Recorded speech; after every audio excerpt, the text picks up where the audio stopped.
With the drop of the chasm coming soon, I think it's time to finally make my last speculation video on Sumeru since 3.0 might be here.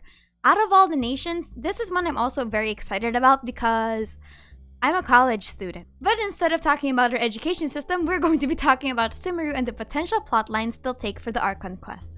Disclaimer, this is just a personal speculation video and none of it is indicative of the final product. We don't even know anything about Sumeru gameplay-wise, so please expect this all to be opinionated. And as a side note, I think it would be pretty cool if this video isn't right either. If MiHoYo makes a great story, then it doesn't really matter if it's predicted or not. I will happily be wrong if the end product is also pretty nice. Also, I won't be diving into the cultural background and whatnot. I'm only interested in the narrative. If you want a more in-depth video on that, click the card on the upper right hand corner. So yeah, let's begin. I want to begin this with the more meta part of Sumeru's Archon quest, before going into the story itself. The Sumeru Archon quest is the middle point of the whole narrative of Teyvat, where the traveler is already established as an important figure and the tone of the story has shifted to be more serious. Inazuma has raised the stakes in terms of world quests and story theme, so Sumeru is the perfect midway transition into the more expository part of Genshin's story. Being a nation of wisdom and succeeding in Kanamiya's heavy lore drops and reveals, Sumeru is in the perfect place to expand on the mysteries of Celestia, visions, and Archons that we've yet to cover in this game. But a good story isn't done with just exposition. So let's dive into the potential key points of the Archon quest. Unlike Inazuma, there's no known transportation hassle when entering Sumeru. The location itself is connected to the main continent, plus it's only rainforests and deserts, so we shouldn't be barred by story. Another important thing to note is that Sumeru was never said to be a hostile environment. As opposed to Inazuma, which had the Sakoku Decree, Sumeru's mainlands don't have anything preventing outsiders from going in. Given that we're already getting the chasm, the precursor location-wise to Sumeru, I think that the nation itself will be open to exploration much like Liyue and Mondstadt. Though I do believe that some locations will be barred by story. In the Mondstadt Archon quest, this was Stormterror's lair, and in Inazuma, they put a hard stop by releasing islands bit by bit. Sumeru is based on the Middle East, but expect temples and fortresses that are tied to the main plot to be actively closed off until you push through with the Archon quest, and I think the most egregious example of this will be the Sumeru Academia. Unlike the other Archon quests, we don't get a hint of something happening in the next country. In Liyue, Venti hinted about the rite, or Zhongli talked about the Sakoku Decree, but for Sumeru there isn't anything hinted by Yaimiko. There's a mention of a festival that commemorates the birth of Kusanali, but I don't think that the Archon quest will start with a special event or anything. It's more likely that when we arrive to Sumeru, we'll just go straight to the Academia since the priority is meeting the God of Wisdom. So, the Sumeru Academia will be the highlight of the first act of the Archon quest. Entering Sumeru versus entering the Sumeru Academia are two very different things. The Sumeru Academia is the most prestigious educational institution in all of Teyvat, an alma mater in the nation of Dendro established almost centuries ago. With the amount of mentions that are coming from NPCs, it would be such a waste if the traveler doesn't go to the Academia itself for knowledge. I think that this is a location actually barred by story, much like the Jade Chamber was in Liyue's Archon quest. To actually enter the Academia, it's possible we'll get help from two other characters, Lisa and Amber. The traveler by this time would be aware of Lisa's feats, and I think asking her for help on entering the Sumeru Academia's libraries or archives would be a great way to introduce not only her, but also the other new Sumeru characters. In the manga, Lisa wrote to her teacher about an incident in Mondstadt regarding something known as Archon residue, and as assistance, her teacher sent Sino, so we can establish a connection with her there. As for Amber, she'll be tied in with a character from the manga named Collei. Collei is a young girl from Sumeru that was experimented on by the Fatui. Collei was essentially saved by Sino stealing the power of the Archon residue inside her, and after that, she was taken under his wing. Amber would most likely just tell the traveler to send her regards to Collei. Now, the reasons I believe that both Sino and Collei are the introductory characters are the following. First is that Sino was the character featured in the Teyvat trailer. The other three characters featured were characters that helped integrate the traveler into the bigger problems of their Archon quest. Diluc helping with the Fatui and the Abyss, Ningguang as the Liyue Tianheng, and playing a pivotal role in the final moments of the Liyue Archon quest, and Ayaka telling the traveler about the Vision Hunt Decree and the Resistance. But honestly, that could just be a coincidence. Though the second one is that both of their stories would be a good tie-in with what the traveler learned from Inazuma. specifically the incident with the delusions. By this time, the traveler would have experienced personally losing someone because of the Fatui's experiments, and Collei would be able to tell him about the things she learned from her own experiences. Collei will be able to tell him about the underground workings of the Fatui, and if there was a hidden agenda in the streets of Sumeru, she could be the first person to go to. In the manga, the experiments were never absolved completely, just that the person spearheading them was arrested and disposed of. The first act of the Archon quest will be much more pleasant than the last three, since there's no current public problems in the institution. For all the traveler knows, it's just a neat college. Act 1 will show us the authority figures of the academia and most likely help us in the world building of Sumeru itself. As for why the traveler would want to go to the academia, there are a lot of reasons. The traveler is a glutton for knowledge and has been known to read books from Khaenri'ah in the past. Going to the academia, which is arguably the biggest archive of history, would be the ultimate jackpot. Again, this is a time period where the traveler has already been to Enkanomiya, unless specified otherwise. So if they want to learn more about Celestia, the gods, and even their own magic, the academia is the best way for them to not only contact the Archon, but also have access to that kind of information. It's a win-win. As for why the academia will even allow the traveler, your guess is as good as mine. But the academia is known to study all forms of celestial and archon magic. This also extends to elemental control and visions. After all, they were the ones that studied why there were no electrovisions during the time of A's Vision Hunt Decree. The traveler is the sole exception to most of the laws of Tevat. They have fought gods multiple times and are known to possess control of 3 elements without a vision. Not everyone in the academia would know this, most likely, since the traveler themselves are also very private people, but I don't doubt the higher-ups would at least be fascinated by a character like the traveler. So having the traveler in their institution is a great benefit to their sciences. And because the traveler is always forced to help other people in these Archon quests, for some reason, it's the way of the world. So the first act of Sumeru would be relatively mundane and most of our wow factors would come from touring the academia itself. Though I don't think we'll meet the Archon herself in the first act, much like how we didn't fully meet the Archons until the very end so that we don't go straight into questioning them. But then we arrive to the main conflicts of Sumeru that extend outside of the academia. Because the Land of Wisdom might not be the altruistic land of knowledge we hope for it to be. This is where Dainsleif's important quote begins.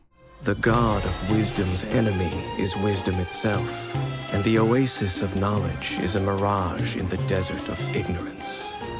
In the city of scholars, there is a push for folly, yet the god of wisdom makes no argument against it. The Sumeru Academia, or even possibly Sumeru itself, is plagued with mad scholars and high authorities that demand the best from their students. Graduating from the academia itself is mortifyingly difficult, and even Lisa says that she felt exhausted by the constant blabbering and pressure that the academia puts on its students. So let's look at Sumeru's cracks. The main conflict of this story is virtually impossible to predict, even with the context clues from the other Archon quests, but I propose 4 subplots. First is that the traveler learns more about Celestia, the Archons, and the Visions, opening a new prospect related to Khaenri'ah and the Abyss and furthering the endgame of Celestia being a questionable entity. The second is the Archon's own delusions and learning the difference between knowledge and wisdom. The third is the theme of gluttony for understanding, the prospect of mortals craving every bit of knowledge in this world in a feeble attempt to understand what they can't understand. This is what ties in with Dainsleif's quote from the trailer about the scholars pushing for folly, and that the Sumeru Academia has a cruel and rigorous work environment. And fourth is the abuse of erudition. Let's begin with the Celestia part of this. The Sumeru Academia is again the perfect place to know about Celestia's history if there are even existing records. It's possible that any lost archives or historic texts would be found in Sumeru as a means of documentation, and we know how crucial books are to this game's lore. I just hope you all genuinely like reading. I don't doubt we'll find something revolutionary during the Archon quest, because again, it's at the perfect midpoint to give juicy exposition about Celestia. But the second is the Archon's part in the Archon quest. The main plot of Genshin was never only about the traveler, but also the Archons having wild realizations and important moments in their lives to create a change of mindset. If what Dainsleif said is true, that the god of wisdom remains ignorant despite the scholars of Sumeru being constant gluttons for knowledge, then the god of wisdom herself needs to understand that this isn't wisdom. Yae Miko also referenced something about Sumeru's way of life that basically cemented the people's almost disturbing regard for knowledge. Being the Archon with the shortest ruling time might mean that she's a more active political figure in Sumeru, and if she is the god of wisdom, then maybe she's willing to share the information with the traveler. We know that Kusanali is the ruling body of the country given that she's the Archon referenced.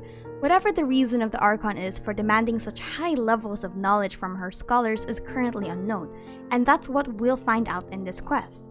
Now let's go to the scholars themselves. The push for folly. This can range from either simply overworking and rigorous studying to overall obsession and disregard for safety in the pursuit of knowledge. With how Dainsley phrases it, it's possible that it's the second one. Additionally, there might be hints that some scholars are even sacrificing their own lives for the sake of knowledge. We know that some arts in the academia delved into subduing dark magic, but there are some that come at the cost of the learner's lifespan. Lisa's history from a 2020 interview says that her lifespan was cut half reading a mysterious book. And given that there are texts in this game that can have horrible consequences when read, I wouldn't say this is too far-fetched. There are cursed and forbidden knowledge in this game, one of which the traveler is in possession of right now if he did that one world quest. I believe that this conflict would be much more discreet, like hushed whispers in the background as Sumeru tries to go about their day. Even the Archon doesn't say anything against it, so it's possible that the more suspicious activities in Sumeru are kept underground. Of course, this isn't to say that the academia is inherently evil. Heck, maybe the academia are the only ones that are preventing the spread of illegal information. After all, they did shut down a very disturbing project in the past. According to the Wise Doctor's opinion, the Wise Doctor wanted to create a creature that was greater than a god, and believed that humans were just machines with various parts. If one were to disassemble a part of this machine and make enhancements to it, its performance can be greatly amplified. The academia denounced it as heretical and discouraged such claims. But just because the academia doesn't approve it, doesn't mean that there aren't underground networks. Because after all, if you have friends in high places, you might just be immune to what the institution deems as lawful. And that's where we get to the final conflict. Abuse of erudition. The unacceptable and dangerous methods that some people are willing to go through for their endeavors, including the endangerment of other people's lives. It's impossible to cover the Archon quest without talking about the Fatui. The Fatui are one of the two main antagonistic factions in Genshin Impact, and with 11 of them being political figures, well, 9, it's unlikely for their influence not to spread to Sumeru. And additionally, the dealings of the Fatui in Sumeru have already been shown in the manga. The Fatui have underground networks in Sumeru that deal with experimenting on children and adults. So let's continue that train of thought. What will the Fatui do in Sumeru? Well, human experimentations. If in Mondstadt, Liyue, and Inazuma we were fighting a god, this time it'll be a much more human threat. In Inazuma, we explored the mass production of delusions to give to a general audience. They used the Vision Hunt decree to create a market. Along with the manga, we'll continue that theme of armoring the civilians with Snezhnayan technology and Archon magic to a higher degree. Instead of using a vessel, however, they injected the substance directly into unsuspecting victims. Again, the person spearheading this a year ago was disposed of, but the operations are still active even after one of the test subjects fled. This theme of enhancing humans with artificial strength also reflects who the harbinger of the Archon quest will be. The Wise Doctor has connections to Sumeru after being denounced a heretic because of his claims. The academia was also where the Doctor was found and recruited by Piero, the first harbinger. This character is most likely Il Dottore, and if for some reason the Wise Doctor's opinion does not reference the Wise Doctor of the Commedia dell'arte, I will actually eat my foot. He is a harbinger with an unknown number and an actual living threat to society. In the manga, we see some of his characterizations and power sets. He speaks about vision wielders as self-inflated fools, suggesting that he himself is visionless. Plus, he is known for tinkering and putting probably dead people into robots. The best way for a harbinger to be introduced is if they overlap with the previous one. Consider this. In Mondstadt we had La Senora. In Liyue we had Child, but La Senora showed up.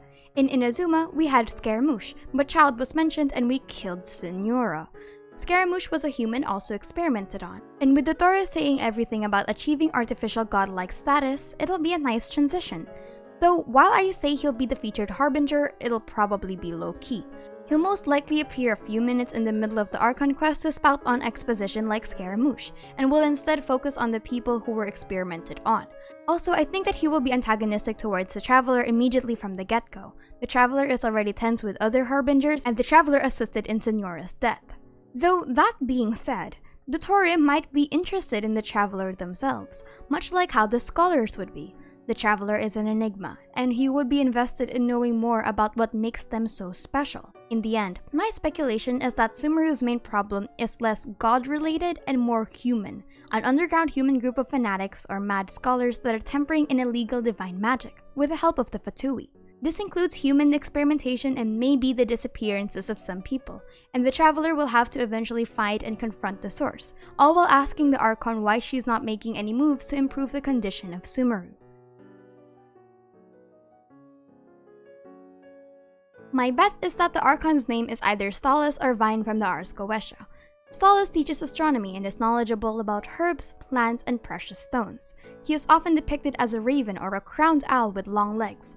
An owl is a creature of wisdom in modern media, so it'll be a nice fit for him to be the name for the god of wisdom.